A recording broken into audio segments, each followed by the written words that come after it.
African print is a unique piece with different representation. One very popular fabric is Adire, produced particularly by the Yorubas of southwestern Nigeria. Welcome to Your Business, My Business.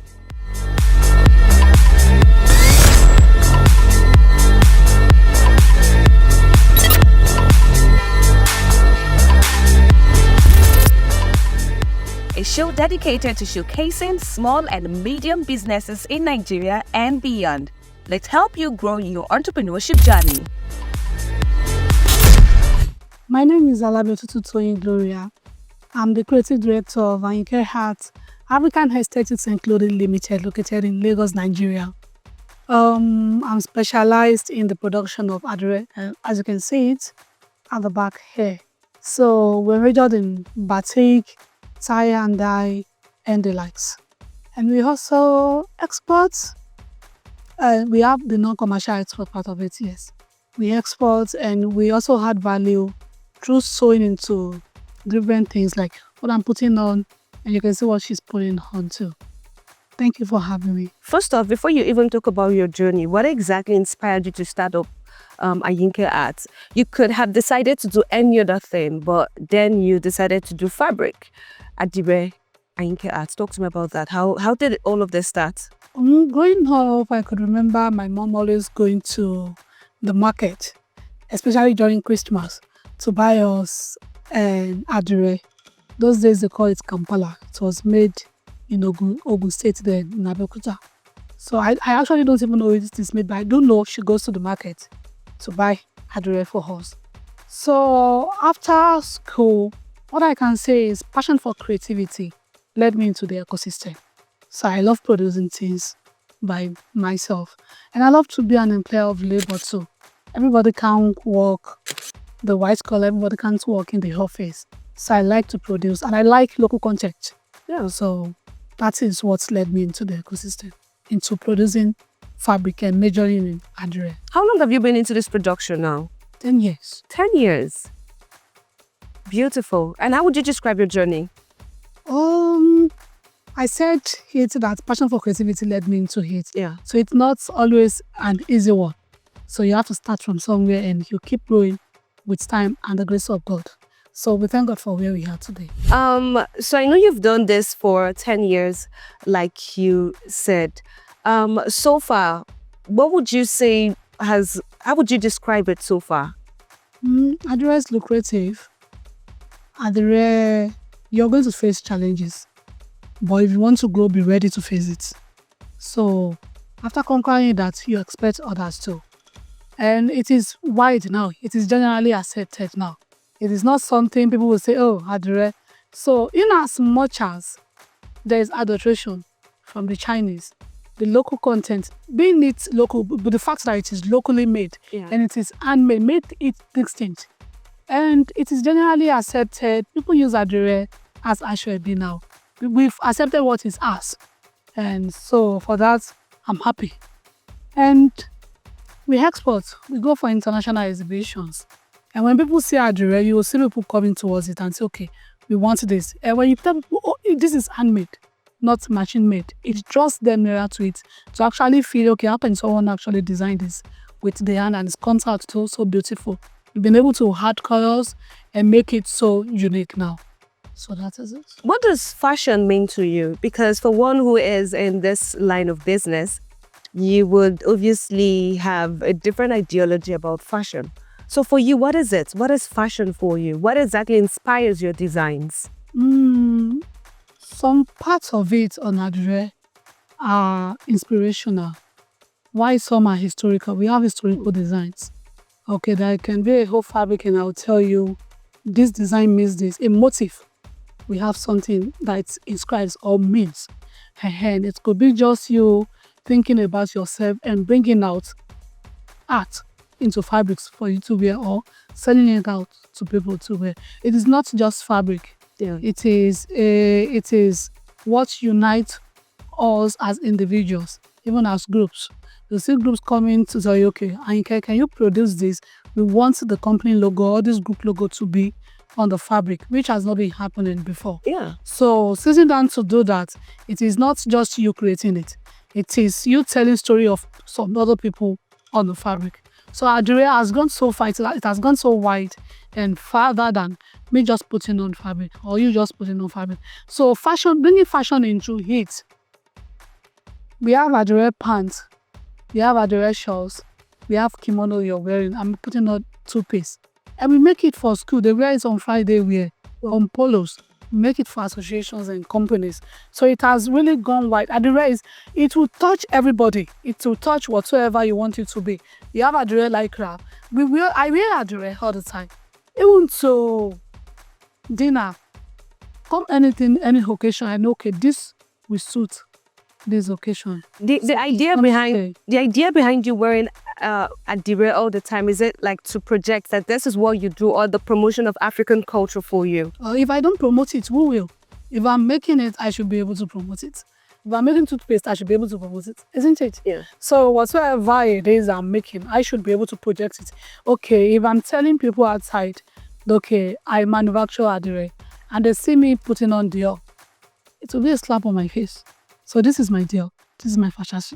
So when I go out, people already know Ayinke Art, she's always on it. So it is me projecting it to people that, okay, we can actually wear what is ours and locally made here. When you started, did you start as somebody who wanted to sell fabric? Or you started, sometimes people start a business and it's just basically, oh, I'm baking. I want to just bake for my family. I want to bake for people. I'm making outfit. I want to make for just myself and my friends. It's not commercial. How did you start yours? Was it something that you... When I started, I didn't look at the outside part. I didn't look at the surface of it. I wanted the index and I went for it. So I didn't just want to make Adire for me to wear, or I wanted to promote what we have here, especially in the Yoruba land. This is where we produce it most. So I wanted what we have there to actually reach the whole world. And we started. It's a journey. We'll get there. What is the most fulfilling part about what you do for someone who promotes the African fashion through your fabric? What is the fulfilling thing for you with Ayinke Art? Okay. Most of the time, it is the review that comes from people who buy from us. And that has been our currency.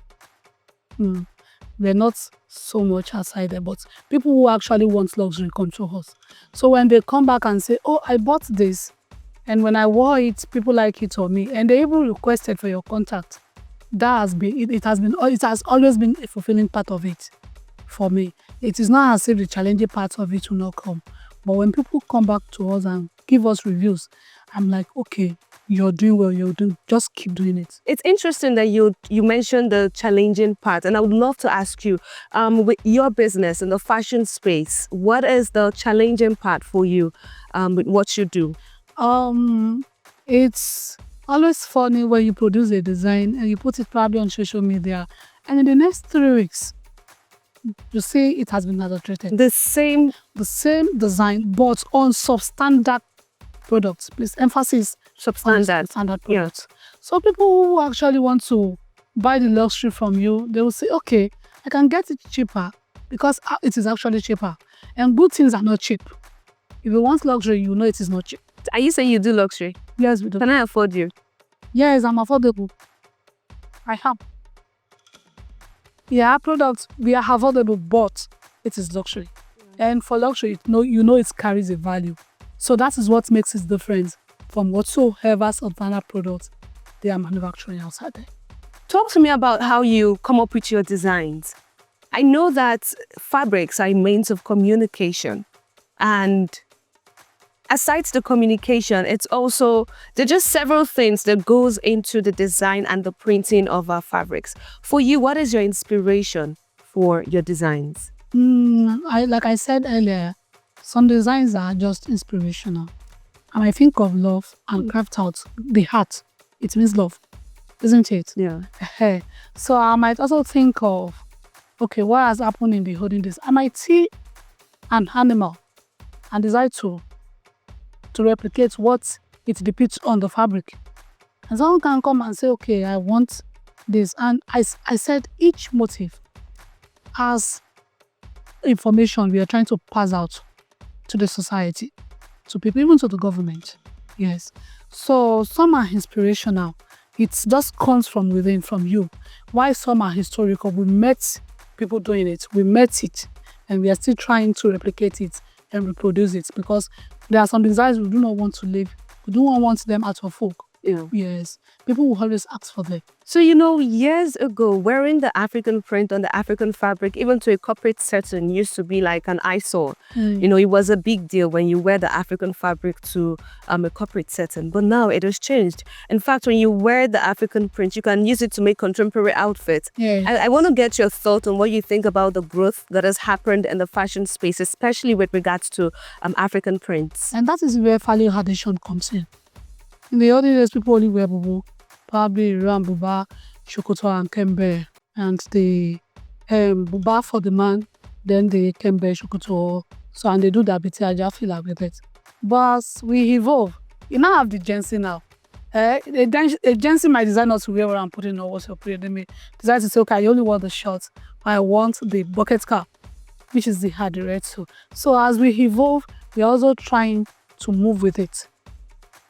So I think that is where it comes out for people to say, okay, you can wear Adire to anywhere in the world. For international presentations or conferences that I go, I wear Adire. And it is generally accepted, because people will come to you and say, oh, I like what you're putting on. When I tell them I made this, immediately they will request for your card. So it is not limited to daddies and mommies wearing it. It has spread its wings and it has come to stay. Talk to me about the business part of it. I know that you started off and with the intention of promoting the African culture using fabric, and then you're out there. But what is it about the business part of what you do? How lucrative is this thing that you do? No, it is lucrative. Let me just put it in that sentence. Adire is lucrative. And one thing is, when you work towards excellence, money will look for you. So chase excellence, money will look for you. It is lucrative. Talk to me about the different things that you do for Ayinke Art. What are the different productions that you do? What are the different styles that you make? We do the tie and dye, and we do the batik. The tie and dye is tying a particular part of the fabric and immerse it into the dye solution. Wherever you tie it, will not absorb the dye. That is where we bring out the design. While the batik is using hot paraffin wax to design on the fabric.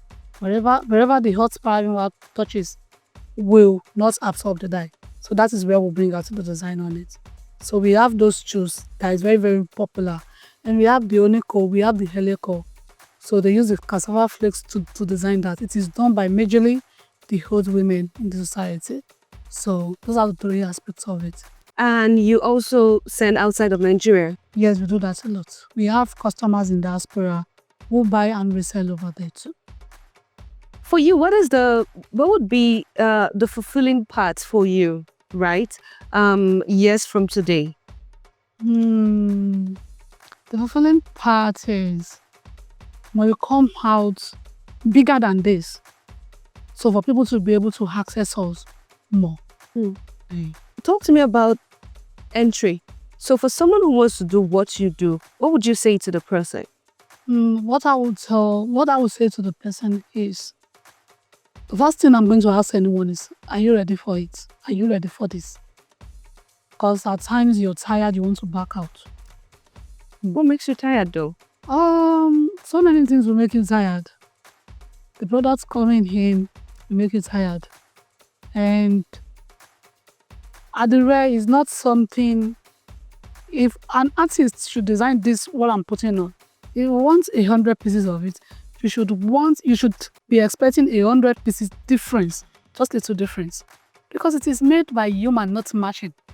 So when people actually want that 100% perfection, we tell them no, it is handmade. So it is not as if everything is always rosy, no. So I would ask the person, are you ready for this? And I would try to encourage and mentor. Once you're ready, we're ready to train. Because we train too. Oh, really? Yes, we Tell train. me about that. We train, our training is, we have the 3 months, the 6 months, and a year training. I advise a year training because I like it when you're fully baked. I don't like half-baked bread. So It is like going for hiking and you're not adding anything to it. You're not doing any other thing than focusing on whatsoever you want to learn. And after training, we start them and we start paying. So they don't have to start looking for, okay, I don't have a space to work or I don't have a capital to start now. So after the training, we serve them. And even after serving them, they still learn more. Because it's Adire is very, it's not something you just learn within a year and say, okay, I'm well equipped. You have to keep learning it. I know you have several designs. Perhaps we'll walk through some of your designs and how the production is made.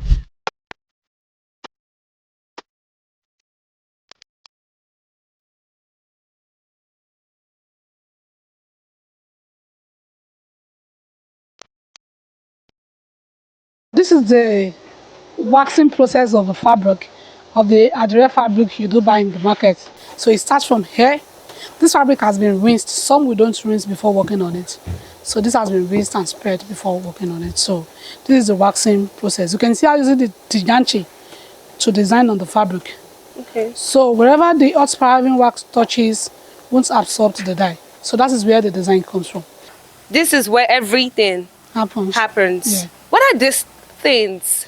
These are dye solutions. These are used dyes that are still reusable if when you Okay. want to dye fabrics. Yes. These are used dyes So it starts from the waxing. to the waxing. Oh, waxing to dewaxing. Waxing is where you have the designs, and then dewaxing is where you take away the wax, The waxes. and you just have the fabrics on its own. What is that thing you do to?